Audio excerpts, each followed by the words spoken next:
Hello, everyone. So I got a couple more of these Yales in today, and you're going to be seeing a lot of these because I have, including these two, I have 8 of these coming in. You never know what size they're gonna be, and see, like this one, this cool little guy right here. If you zoom him up like this, and you didn't have my fingers in the way as reference and everything, it would look a lot like this, or this. So, and what's strange about these Yales is, check that keyway out. Right?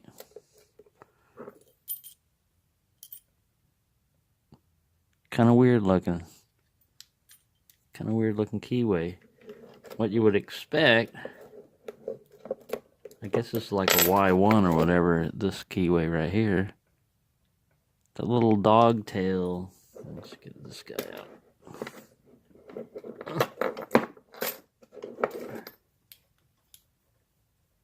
There we go. That shows it a little bit better. That's normally what you would expect on a, or I would expect on a Yale keyway, but then you run into these weird things that are like, look at that one. Kind of, some of this could be wear. Some of it, might have been worn off, but that's an entirely different type of keyway. So you never know what you're going to run into and what key is going to fit what. I've got some vintage Yale keys that I'm bidding on. I don't want to get too many of them, but they're pre-cut and everything. If I can get them to fit the keyways, then I'm going to take the locks that I'm getting that have no key and basically pop the cover. Now this one, I don't know if I'm going to pop the cover on it because it's just so seamless. It's got the battle scars and everything on it. But I would like to make a key for it or get a key to fit it. Anyways, I'm going to have plenty of them to experiment with, but this one I got in today, it's number 27. And you can see it on the one of the keys also. This isn't the right key for this one. Where's number 27? We need you. He only has one key for him. Look at that big, the same thing that stamped that 27 on that key. Stamped it on this padlock. It's got just a little bit of rust down here from something it was sitting on, this padlock. Probably during storage. It has some gray paint on it. Still has, you can't really see it that well, but normally it's a blue color on the Yale. This one doesn't have it because I put that one in a vinegar bath. That's why its color is a little bit different also. It leached it out. But anyways, I was looking at the Yale catalog. There's one online for it's like 1929 Yale catalog or something like that. But it didn't make these models. And I've seen these referred in eBay, some listings sometimes. Once in a while you'll see a model number. And this one I've seen listed as 774. Now, who knows what that is? It could be this one, it could be that one, it could be this little tiny one. It could be this one with a different keyway. There's even a different body style. Like these two are kind of like the same, but you can see this one's a little bit thinner, and it had some profiling done, beveling on it. Probably as a cost-saving measure later on, they just eliminated that step and left it like that. This one still has the beveling on it, so maybe it's a little bit older one. It's just interesting, kind of like obsessive compulsive, whatever. When I find a particular lock that I like or I can open or something. I see more of them on eBay listed. Normally you'd pass them up or look at it and like, I think that'd be cool. And boom, Like I said, 8 of them are coming in. Besides this, so 6 more. But yeah, one of them's a long shackle one. I don't have it. He's like a long shackle version like this. Most of them are not anywhere in this shape. These two came as a pair from the same seller with keys. This one had 2 keys, and this one had 1. That way you don't have to take anything apart or anything to make a key for it. And this one's, like I see, is very well worn. Just real smooth and everything. But this is a really cool one. This is hardened on the shackle. I'm not going to clean it up. Leave that one in the way it is. This one here, I'm just going to take some the wire brush, knock that rust off right there. A little bit of it leached onto the brass. I'm going to try to do that without scratching it. Because it's in pretty good shape. It's almost like brand new. Other than the shackle rust. The body, and these, most of the time they're cast bronze. They look like brass and everything. Some of them are cast brass, but most of them are bronze according to the catalog on, at least in 1929. I don't know what happened after that. I've been trying to find online catalogs of the 50s and stuff like that. And if you find anything that's like, yeah, we'll sell you one for $500 and something. I'm like, no, I'm not trying to buy one. I just want to view the different model numbers and figure out what they are.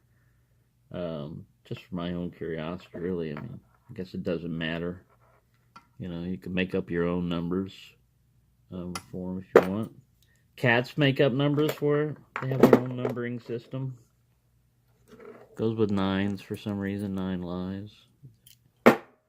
There you go. But I'm going to try to pick open one or both of these guys later on. I just wanted to show you what they are. The condition of them. Sorry I wasn't looking through the camera most of the time, so you probably didn't get a real good view of everything. This one's got a pretty good bitty, man. Look at that gatekeeper on number 1. And it works all right. Shackle pops. And this one here, like I said, it's just a shackle. Probably just some storage. But the key is like brand new. Everything about it is like brand new.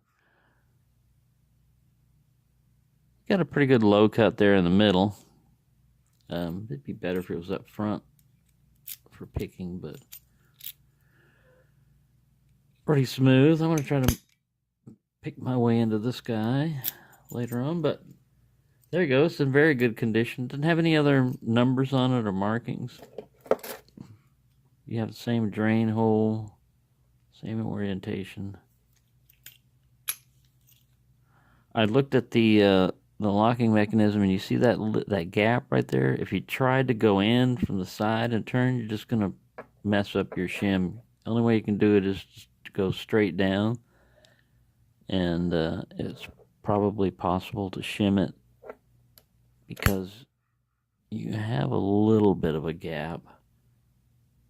Enough, I think, that you could get a shim in there. However, I need to get more padlock shims because I have destroyed most of mine.